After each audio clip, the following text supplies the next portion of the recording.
Hey everybody, welcome to Two Comic Book Dudes. I'm Aaron Clutter, Editor-in-Chief of Comic Booked. Hey everybody, Justin, the Managing Editor over Comic Book. And tonight we've got a Kickstarter Spotlight that we're doing for you. And we're taking a look, I know that sounds dirty, taking a look at Morgan's Organs tonight. And we have with us Daniel Brodie, the creator of Morgan's Organs. Hi there. Thanks for joining us tonight. I appreciate that. Thank you. Appreciate it. So tell us about this project that you've got. Yeah, sure. So, the elevator pitch, pretty simple. Morgan's Organs is Inside Out for grown-ups. So basically, it's an idea that's been somewhat done before. The idea that there's, we're not completely in control of our own bodies. There's something going on inside of us that's what happens to us, whether it's our decisions, our thoughts, our actions. But my perspective on it is that we have little workers who live throughout our body, and their job is to operate the various organs in our body. So as we see in the comic preview, there's all the way from the basic brain, who's the leader of the group, to something as raunchy as the penis of the group. So it is an adult concept, but it never goes too far over the boundaries. I try to push the boundaries a bit, but I'm still respectful of the audience and making sure I'm really telling a story. So it's really a focus on Morgan, he's a university student. It's the right time for learning about who you are, figuring what you want in life. But it's made that much more difficult by the fact that he's not always in control of what he wants or what happens to him. And as we see, the organs inside of him have a much bigger influence on his thoughts and his actions than you'd think for a human, but it makes it challenging for him. And it also makes it challenging for the organs because they all want different things too. The brain wants to lead Morgan in the right direction, make him be a positive person in the world. The penis just wants sex. He just wants to have fun. So that's one of the themes that we really explore in the first issue. The idea of, what do you want? What drives us when you have different people talking to you and you don't know who to listen to, then who should you listen to? And cool. Also, it's about community and how people work together. Awesome. Yeah, we actually we did an interview last week, and one of the subjects that came up was how comics are really kind of ways to teach lessons and ways to show things. So I thought it was interesting because reading the Kickstarter, I thought about that here. Although it is a comedy and it is whimsical in its subject matter, it still kind of speaks to you, to say, hey, we do have different parts of us that draw us in different ways, and it's pretty interesting. It's good. Yeah, and we've only seen two of the characters so far, so if you can imagine how many different things that are going on inside our body, that's that many more influences on who we are and what we want. That's cool. And I know you said Inside Out, but I also think of Osmosis Jones. Of course, yeah. So any of those living inside your body, things working you. So yeah, I've been working on this for about 2 years now. And all along it kind of had its own pitch. I only found out about Inside Out. I don't know. I think it came out about a year and a bit ago. Yeah. So when I found that out, I was a little bit devastated. I was like, "Oh yeah, you got this before me." That's funny. But as I talked about with people, I realized that Inside Out was just part of the perfect pitch because there really never has been an adult perspective on the things going on inside of us. Osmosis Jones, Inside Out, Herman's Head, it all doesn't really push the line. It just gives a base view on our bodies, and I'm trying to push that. So that's cool. Yeah, a lot of those, like Herman's Head, that was more emotional type things running everything, wow. Your conscience and all that. That was a great show, but yeah. I haven't thought about that in forever. I think I only got through about 5 minutes before I decided this is garbage. But it was like good 90s garbage, Well, it was, at the time it was new. We hadn't seen anything like that. Right. You can always look back on that stuff with nostalgia to a point, but yeah, it's funny. Totally. So, okay, cool. Well, so your Kickstarter's been running for about, I think, like 9 days at this point? This is actually the start of day 8. I started Okay. last Monday at 6 p.m. All right. And you're how far funded already? Surprisingly, I'm already at 93% funding, which is very cool, incredibly exciting and incredibly heartfelt by me. I really didn't know what to expect. I'm actually amazed by how many just strangers or people who I thought, kind of like the concept, but weren't, like that invested in it. I'm amazed by how much some people did invest in the project. So cool. I'm really happy with how things are going. Great. And that's really a great thing too for the folks watching. If you're interested in getting in a Kickstarter, and I know I always get tired of going, oh, this is an awesome project, and then signing up for it and then going, oh, it failed. Or, oh, halfway through they decided, I'm not going to do this, I'm going to do something else. I was like, oh, great. Right. But, to have something like this, it's only 8 days in and already 93% funded, you're going to hit 100%. Right. So committing to that, well, right. But, committing to that now and going ahead and helping to chip in some money towards this project is a sure win at this point. So, yeah. So if you're watching this, go ahead and click the link in the description below. Right. Go over there and send some money. Yep. Yeah. Even if it's $1, right? An awesome prize. Just even $1. Get prizes. Kickstarter has some funky algorithms, so even $1 helps to hopefully get me in the spotlight. But I don't think that they're buying into the topic of my Kickstarter. Oh, I see. That's cool though. I won't make it into projects we love. Oh. Well, I know you have definitely a lot of giveaways or rewards to go along with the different tiers, right? And I saw in the background you've got one of the plushes that you advertised in, or that you show off in the Kickstarter itself. Yeah, that's just one of them. It's pretty cool. Got the brain. Awesome. Yeah, I have some really cool stuff. One of the things I really wanted to go for was a really good sweet spot of a reward. So you can get the basic PDF or the basic book. You can get the really high-end, custom art, the plush toys, or background characters. But I really wanted a sweet spot that everyone would be like, "Wow, that's a really cool award." So I actually have a sample here. So the thing I'm doing is it's a book sleeve, which I never see for comic books. Very cool. And this is just a sample, but it's going to be double-sided art, as well as a forward side. Oh, wow. Yeah, so I think that's a pretty cool award. I never see it in comic books. No, that's something new, yeah. It's like a built-in bagboard. Yeah. Exactly. Pretty neat. It's been doing pretty well, too, so I'm happy about that. Cool. So, okay, so we've talked about the project. So let's talk about your involvement in comics. How long have you been reading comics? I was pretty big into comic books when I was a kid. Tons of superhero stuff.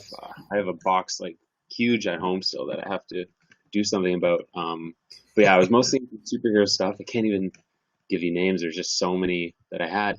I definitely, as I went through high school and university, I didn't read as much.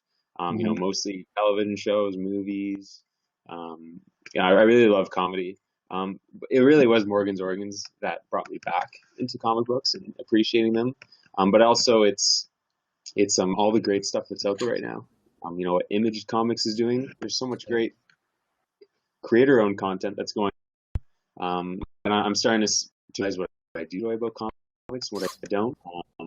So I find that I really enjoy those mature topics, the ones that are really exploring, ideas versus just, superhero action, powers, right. And all. And maybe part of it is just because some of the crap movies that have come out of that. Yeah. I don't think I want to support that industry anymore. Right. But I really love Kickstarter for supporting indie projects. I backed a lot of comic books on there. And I'm also really getting into anything that's really creator owned for comic books. Cool. It's important to reward the individual in this medium. Yeah. Well, each week we do our new comic haul show on Wednesdays. And, that's the one thing we find is, I get a stack of books like this big each week. And, this much is DC and Marvel and this much is independent stuff. And it's, there's just so much out there that I like to read. Sometimes I feel like I have to read some of the Marvel stuff just to keep up with what's going on, but the other stuff, it's like I really want to read it. So I always love to find an indie project that is something new and something neat. So now, are you doing writing and the art on Morgan's Organs? No, so I just do the writing of it. So I actually, so I first decided to pursue it as a comic book in August. At the time, didn't know a thing about writing for comic books. Prior to that, I had been writing Morgan's Organs actually as a television show. And I'd even talked to a couple producers, but it's such a tight, so many closed doors. It wasn't going anywhere. And I was realizing that there's so many people that enjoy what I'm doing. So, why try to please a few people when I can, try to please many? And that's when I think indie comic books make more sense. I really just went out there, talked to a few studios, realized I don't want to work with a studio. And I realized that if I'm going to make this happen, I need to find someone who's really passionate about what I'm doing. So there's this website, it's called Upwork, if you've heard of it. Robert was the first person I contacted on there. I asked him to do a quick brand the brain sketch. I saw that and fell in love immediately. So Rob does actually everything for the comic book production, from pencils all the way to lettering. Wow. It's really impressive what he can do in a short period of time. It's cool to just be two people that are going about this. Before it was just me. It was kind of nerve-wracking to even admit that I was doing something weird like this. But to have just one more person on the team, it feels pretty cool, and it's nice to be able to bounce ideas off him. Awesome. Well, that's good too. I mean, I think that simplifies the process for you, because then you can do the writing, you can hand it off to him, he finishes it out with the art and everything else, and that's then you don't have to worry about having somebody do the inking, somebody do the coloring, somebody do the lettering. Yeah, it was cool. Really perfectly. And we use Dropbox for everything. Good. Incredible collaboration tool. So everything is really organized, from writing, roughs, inks, colors. So it's really easy for me to provide feedback, for him to keep working on his own schedule. He doesn't need my constant feedback, because I always just make sure I post whatever he needs in those folders. Okay, cool.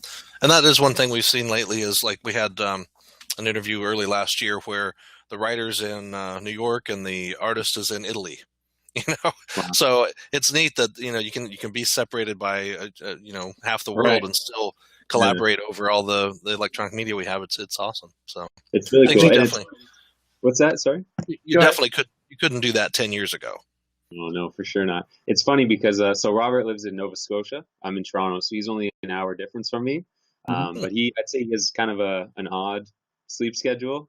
So it's almost is like I'm working with someone from Italy, because I go to sleep having not heard from him yet. I wake up with 10 emails. That's funny. And all this work. So nice. Pretty cool. Yeah. All right. Justin, you have any questions?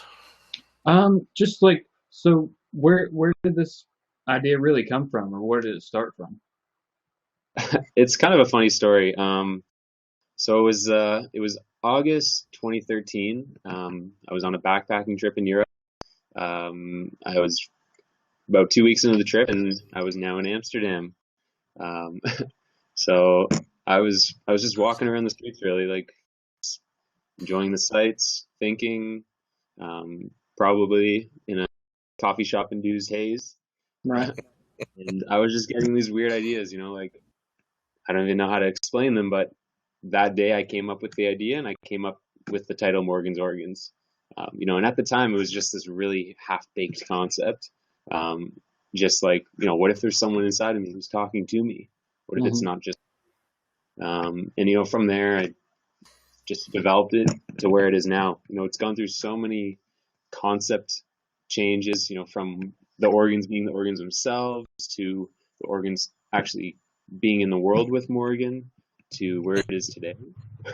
It's been quite the journey to figure out the sweet spot for it, because I know there's a sweet spot. There's not just 20 different ways to do it. You figure out that one way that logically makes the most sense, because I'm definitely breaking rules here. Yeah. but I got to do it in a way that the audience can relate to. So Yeah. I really like where I landed on it because I didn't want them to ever just be the organ. It feels a little too kid-like. Mm-hmm. I like the idea more that like I'm instilling human elements into each of the characters. So, they might be organ operators, call them that, but they're going through the same things humans would go through. They're learning what purpose means. They're dealing with friendship, community, loss, regret, not feeling part of the group, which is the case of the appendix. But yeah, they're all learning just like humans do. And who knows where the concept will go. If I have to kill Morgan one day and let the organ step off into the real world, then I might do that. Oh, wow. You can always have them harvested and transplanted into other people. See, could be. There's a lot to have planned for the future. That's cool. Very interesting. All right. So, Daniel, we appreciate your time. Do you have anything else you want to tell our viewers? Yeah, definitely. Check out the Kickstarter if you haven't already. Really awesome, fun video on there to give you a good overview of the project. And also you can follow Morgan's Organs on Facebook, Twitter, and Instagram. I would say just search the name Morgan's Organs and I'm sure it would pop up. Awesome. Cool. All right. And we'll have information in the description of this video, as well as in the article that the video will be nested in on our site. So you can hunt down Daniel wherever he may be out on social media. Perfect. Thank you. All right. Great.